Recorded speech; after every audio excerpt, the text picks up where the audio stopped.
Hello and welcome to Ashton's Cars, where today we are looking at a 2008 Toyota Rav4. This is the 2-litre petrol manual model and it's trimmed in XTR specification. I don't know about you, but I do find the Rav4 range a little bit baffling. So XTR means that this car has got the 4-wheel-drive system, it's got cruise control and it's got a glass sunroof. So it's quite a decent spec. It's about middle of the range for the Rav4. Obviously, do be aware if you're looking at Rav4s that some of the base models do not have 4-wheel drive, and obviously that does make them less desirable. So this particular car, in my opinion, this is the one that ran from, I think it was about 2006 through to 2011. I think it's the nicest looking Rav4 personally. It's 5-door as standard. It is a little bit bigger than its predecessor, although the new ones now have got bigger again, like everything.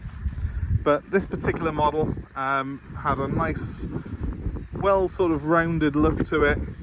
It still has the side opening door at the rear, which I'll show you in a minute, which I personally like on these cars. And it's got a really good 2-litre engine, which was just very, very strong and reliable. And they've become good value for money, these cars, over the years. You do expect to pay a little bit more for a Rav4 than you would for, let's say, a Ford Kuga or a Nissan Qashqai, because Toyota have got this fantastic reputation for reliability, and it's been well earned. Toyota's, you know, in my opinion, one of the best built car brands out there. But yeah, taking you around this one, it's now 15 years old. It's done 127,000 miles, I believe, and it's in very, very good condition. It's not going to be as good off-road as, let's say, the Land Rover that's just passing us now, but it's more than capable in handling pretty much anything that the British winter can throw at it. So in my opinion, it's one of the best SUVs out there. Now let's have a little look at it. For a start, this one's metallic grey. Colours, nice dark metallics, tend to suit this car quite well, and it will mean that you get good resale on them if you buy one. So I would always try and sort of stick to the darker metallics. Silvers are popular, obviously, because in 2008 everyone was buying silver cars, but they do tend to show up all the marks and any paint defects a lot more than the darker metallics. So dark metallics are the way to go, in my opinion. Let's have a quick look at the boot. Now, the great thing about these is a side opening door. They're designed to be opened curbside, and obviously because the Japanese do drive on the left, same as us, the door opens the correct way for UK driving. Once you're inside, look, a nice big capacious boot with a decent parcel shelf and even some underfloor storage compartments on it where you can store your tools. And in this case, the little lever case there is for the inflation kit, because they don't come with a spare wheel. You'll tell this shape of Rav4 from its predecessor quite easily, because the old ones used to have the wheels slung out on the back, and they sort of made it a bit more European looking by getting rid of that rear wheel. It does look better for it, and also you get much better rear visibility. Speaking of which, because it's an XTR model, ours has actually got the rear parking sensors on it, which are a desirable option. We've also got a tow bar fitted as well, which is removable. It's actually under the boot floor at the moment. So it is, I think, got about 1,800 kilos it can tow unladen, so it's good for most caravans. Now, that brings me on to the one negative on this particular car, is there's a tiny graze by here. Not so much that I'm going to lose sleep over it on a 15-year-old Toyota, but just be aware of that if you're looking at this car with a view to buying it. It's expected though that a car of this age is going to have the odd light mark on it, and I'd rather see one that's original like this with full service history, which this car's got, than one that's just been tarted up to look good for their sale. So, you know, stick to ones that look original and clean and you won't go far wrong. Wheels on Toyotas do tend to corrode slightly, but the ones on this are actually in very good condition. It all depends obviously on how it's been used, where it's been used. So always look for the wheels, just make sure they haven't got too much corrosion on them. If they look like this, then you know you're laughing. Speaking of which, we've got good tyres on this car as well all round.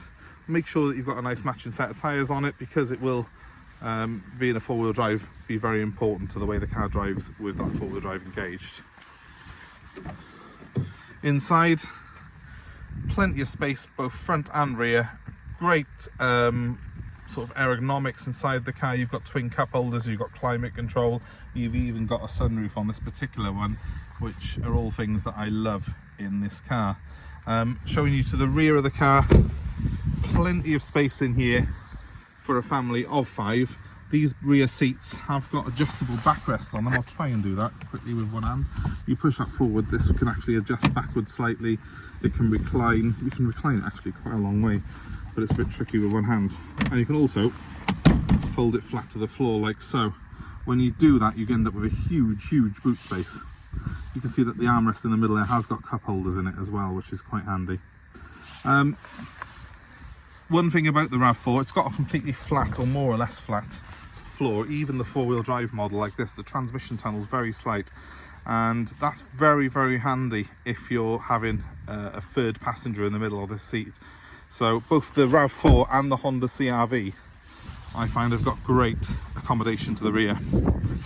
We've got tinted glass to the rear accommodation. Let me just pop this one down as well. So the seat, just to show you on this, it does recline back if you wish to stretch out a bit in the back, but for now let's just show you it with that folded, show you how the boot space looks then.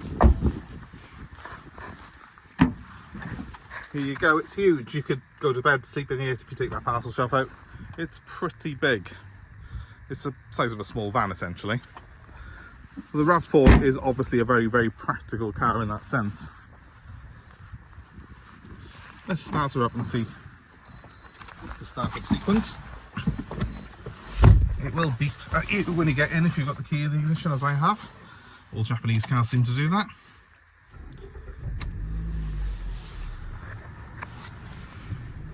I'll just turn that air conditioning down slightly.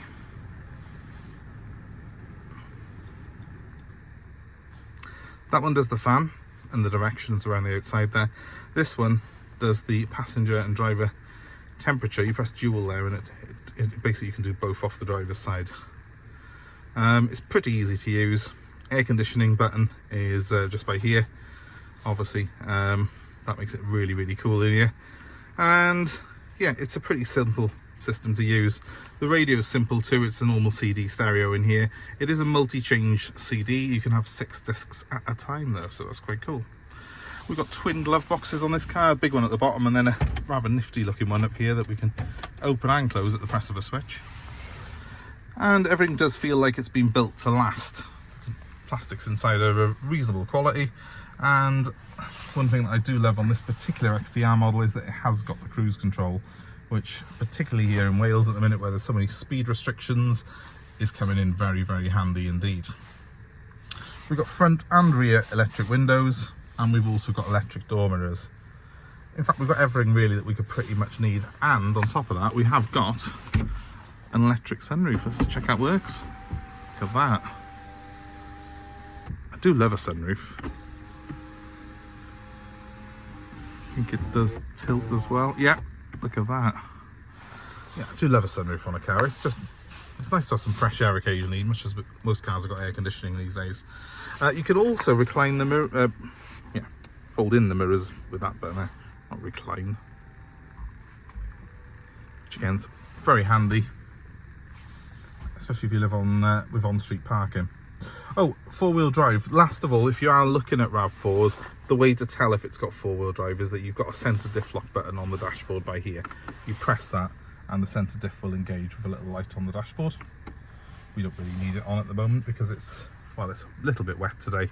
It's certainly not warranting 4-wheel drive.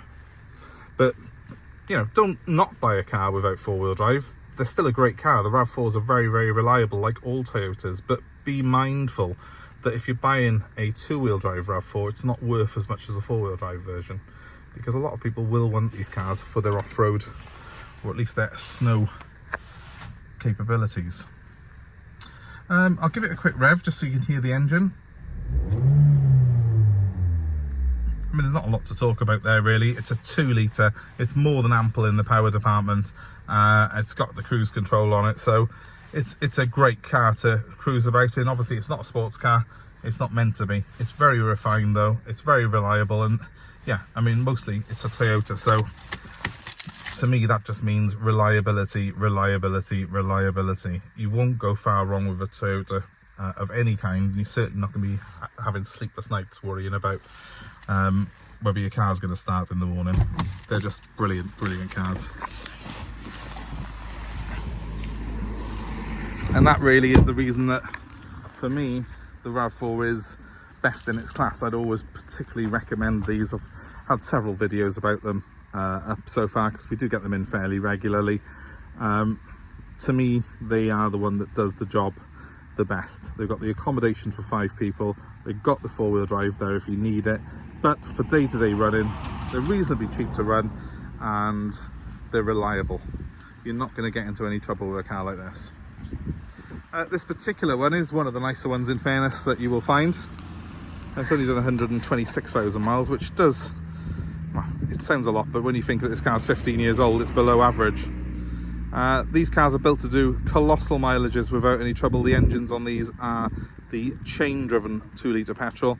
Beware that the diesels do have a cam belt, so obviously you have got to be a bit more careful with those, and they are a little bit more problematic.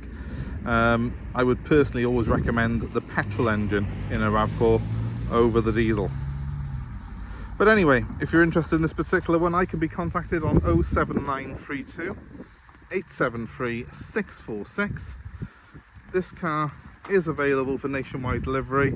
I'm happy to bring it to you wherever you are in the UK. And also I'm happy to take your old car as part exchange, so let us know what you've got and we'll be happy to work a deal out for you. My number is 07932 873 646. Please give us a like, please give us a share, please subscribe to our channel for more car buying advice and more cars like this that we have available for sale. That number one more time, 07932 873 646. Thanks ever so much for watching, guys. Hope it's been useful, and please feel free to comment below and let us know your own ownership experiences of the Toyota RAV4. Thanks for watching.